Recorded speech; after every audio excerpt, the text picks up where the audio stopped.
ಗಾಡಿ ಐತೆ. ಇದಕ್ಕಿಂತ ಮೊದಲೇ ಒಂದು ಗಾಡಿ ಇತ್ತು, ಅವಾಗ ಆಧಾರ್ ಕಾರ್ಡ್ ಎಲ್ಲ 7 ವರ್ಷದಿಂದ ಇಲ್ಲೇ ಇರೋದ್ರಿಂದ ನಾವು ಕೇಳಿದಟ್ಟಿಗೆ ಅವತ್ತೆಲ್ಲ ಇಲ್ಲ RC ಕಾರ್ಡ್ ಚೇಂಜ್ ಮಾಡಬೇಕು ಅಂತ ಹೇಳಿದ್ರು.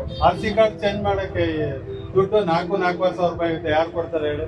ನಾವ್ ಹೇಳ್ದೋ ಇಲ್ಲ ಸರ್ RC ಕಾರ್ಡ್ ಏನು ಚೇಂಜ್ ಇಲ್ಲ, ಆಧಾರ್ ಕಾರ್ಡ್ ತೋರ್ತೀವಿ ಅಂದಕ್ಕೆ ಇಲ್ಲ ಅಂದ್ಬಿಟ್ಟು ಟೋಲ್ ಹತ್ರ ತುಂಬಾ ಪೊಲೀಸ್ನವ್ರು ಬಂದು ಗಲಾಟೆ ಆಯ್ತು.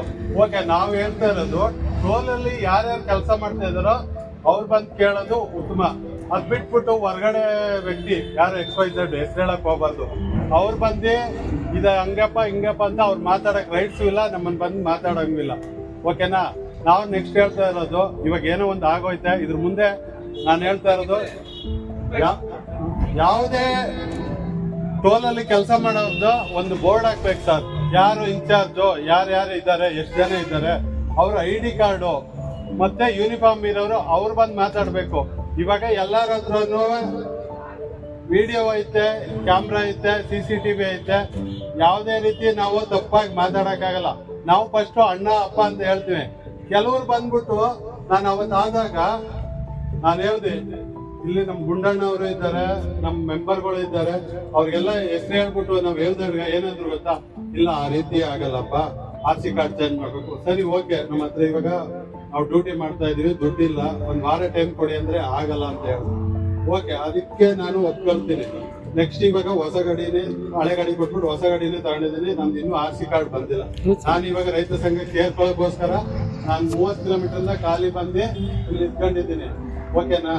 ಅದರಿಂದ ನೆಕ್ಸ್ಟ್ ಯಾರೇ ಆಗ್ಲಿ ಟೋಲಲ್ಲಿ ಕೆಲಸ ಮಾಡೋರು ಅಣ್ಣ, ಅವ್ರವ್ರ ಹೆಸರುಗಳು, ಅವ್ರ ಏನು ಅವ್ರೇನು ಇನ್ಚಾರ್ಜ್ ಸಹಾಯಕ ಇರ್ತಾರೋ ಅವ್ರ ID, ಅವ್ರ ಫೋಟೋಗಳು ಇರ್ಬೇಕಣ್ಣ.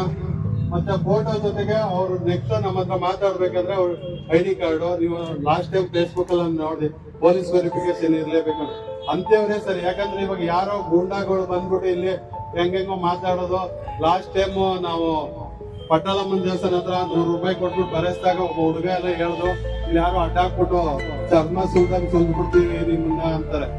ಏನೋ ಓಕೆ, ಸುಲ್ಬಿಡೋದು, 1 ಮರಿ 2 ಮರಿ ಆದ್ರೂ ಓಕೆ, ಏನ್ 100 ಮರಿ ಸುಲಿಯಕ್ಕೆ ಇಲ್ಲೇನು ಜನಗಳ ಕೈ ಕಟ್ಕೊಂಡು ನಿಂತಿರ್ತಾರೆ. ಸರ್, ತಮ್ಮ ಹೆಸರು?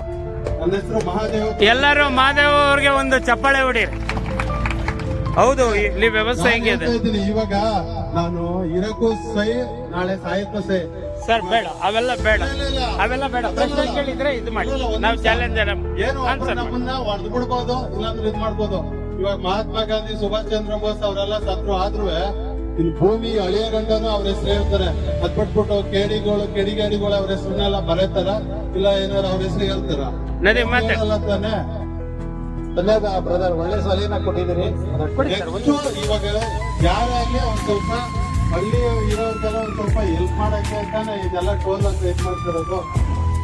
ದಯವಿಟ್ಟು ಕೇಳಿದಿರ ಪ್ರಶ್ನೆ, ಒಳ್ಳೆ ಪ್ರಶ್ನೆ ಕೇಳಿದಿರ, ಆನ್ಸರ್ ಮಹಾದೇವ ಪ್ರಭುಕ್ಕೆ. ಮಹಾದೇವ ಪ್ರಭು ಅವರೇ, ಮೊನ್ನೆ ಒಂದು ಗಲಾಟೆ ಆದಾಗ ಪೊಲೀಸ್ ಇನ್ಸ್ಪೆಕ್ಟರ್ನ ಇಲ್ಲಿ ಕರೆಸ್ತೀವಿ.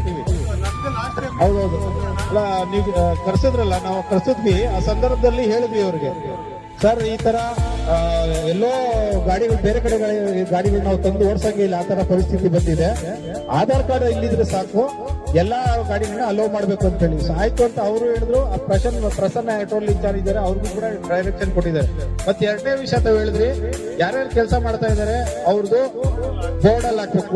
ಒಳ್ಳೆ ಒಂದು ಸಲಹೆ ಕೊಟ್ಟಿದ್ದೀರಿ, ಅದ್ರ ಬಗ್ಗೆ ಕೂಡ ನಾವು ಮಾತಾಡ್ತೀವಿ. ಯಾಕಂದ್ರೆ ಯೂನಿಫಾರ್ಮ್ ಇಲ್ಲ ಅಂದ್ರೆ ಅವ್ನು ಯಾರು ಅಂತಾನೆ ಗೊತ್ತಾಗಲ್ಲ. ಹೌದು ಹೌದು ನಿಜ. ಇನ್ಸ್ಪೆಕ್ಟರ್ ಕೂಡ ಡೈರೆಕ್ಷನ್ ಕೊಟ್ಟಿದ್ದಾರೆ, ಪ್ರತಿಯೊಬ್ರು ID ಕಾರ್ಡ್ ವಿತ್ ಯೂನಿಫಾರ್ಮ್ ಜೊತೆನೆ ಕೆಲಸ ಮಾಡಬೇಕು, ಇಲ್ಲಾಂದ್ರೆ ನಿಮ್ ಟೋಲ್ ಅಲ್ಲ ಅಂತ ಹೇಳಿ ನಾವು ತಿಳ್ಕೊತೀವಿ ಅಂತ ಹೇಳಿದ್ದಾರೆ.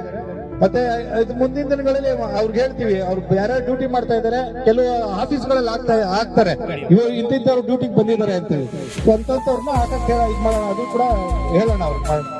ಬಹಳ ಒಳ್ಳೆ ವಿಚಾರ. ಬೇರೆಯವ್ರಿಗೆ ಅವಕಾಶ. ಸರಿ ಸರ್, ಬೇರೆಯವ್ರ ಸಂವಾದ ಆಗೋದ್ ಬೇಡ, ಸಲಹೆ ಹೇಳಿದಿರಾ. ಹೌದು, ಖಂಡಿತವಾಗ್ಲಿ. ಇದ್ರ ಜೊತೆಗೆ ಇನ್ನೊಂದು ವಿಚಾರನು ಕೂಡ ದಯವಿಟ್ಟು ನೀವು ಸ್ಥಳೀಯರು ತಿಳ್ಕೊಳ್ಳಿ. ಈಗ ಸರಿ ಹೇಳ್ದಂಗೆ ಹೊರಗಡೆ RC ಇರುತ್ತೆ, ಇಲ್ಲಿ ಅವ್ರದ್ದು ಆಧಾರ್ ಇರುತ್ತೆ. ಆದ್ರೆ ನಿಮ್ಗೆ ಗೊತ್ತಿರ್ಲಿ, ಈಗಾಗ್ಲೇ 2,000 ಅಲ್ವಾ ನದೀಮ್, 2,000 ಗಾಡಿ ನೋಂದಣಿ ಆಗಿದೆ. ಆದ್ರೆ ನಾವು ಆ ಪ್ರಶ್ನೆ ಮಾಡಿದಾಗ ನಮ್ಮವರೆಲ್ಲ ಅಲ್ಲೆಲ್ಲ ಫ್ರೆಂಡ್ಗಳು, ಬಾಮೈಗಳು, ಅವ್ರು ಇವ್ರಿಗೆಲ್ಲ ಕೊಟ್ಟು ಯಾವ ಮಳವಳ್ಳಿಯವನ್ನ, ಮೈಸೂರವ್ರು, ಅವನ್ನೆಲ್ಲ ನಿಮ್ಮ ಆಧಾರ್ ಕಾರ್ಡ್ ತೋರಿಸ್ಕೊಂಡು ಓಡ್ತಾರೆ. ಪ್ರತಿನಿತ್ಯ 7,000ಕ್ಕೂ ಹೆಚ್ಚು ಗಾಡಿಗಳು ಓಡಾಡ್ತಾ ಇದ್ದಾವೆ. ನಾವು ಬಳಸ್ಕೊಳ್ಳೋಣ, ನಮ್ಮ ಹಕ್ಕುಗಳನ್ನ ನಾವು ನ್ಯಾಯಬದ್ಧವಾಗಿ ಪಡ್ಕೊಳ್ಳೋಣ, ಆದ್ರೆ ದುರುಪಯೋಗ ಪಡಿಸ್ಕೊಳ್ಳೋದು ಬೇಡ. ಆ ಕಾರಣಕ್ಕೆ ಮತ್ತೆ ಸಮಸ್ಯೆ ಆಯ್ತು, ನಮ್ಮವರಿಂದನೂ ಸಮಸ್ಯೆ ಆಗಿದೆ, ಅದನ್ನು ಒಪ್ಕೊಳ್ಳೋಣ. ಮತ್ತೆ ನೀವು ಒಂದು ಒಳ್ಳೆ ವಿಚಾರನೂ ಕೂಡ ಹೇಳಿದ್ರಿ, ಇಲ್ಲಿ ಯಾವನೇ ಆಗ್ಲಿ ಕಾನೂನುಬದ್ಧವಾಗಿ ಕೆಲಸ ಮಾಡ್ಬೇಕು. ಇಲ್ಲಿ ಬರುವಂತವನು ನಮ್ಮ ಕಾಸನ್ನ ಈಸ್ಕೊಂಡು ಅದರಿಂದ ಸಂಬಳ ತಗೊಳ್ಳುವಂತವನು.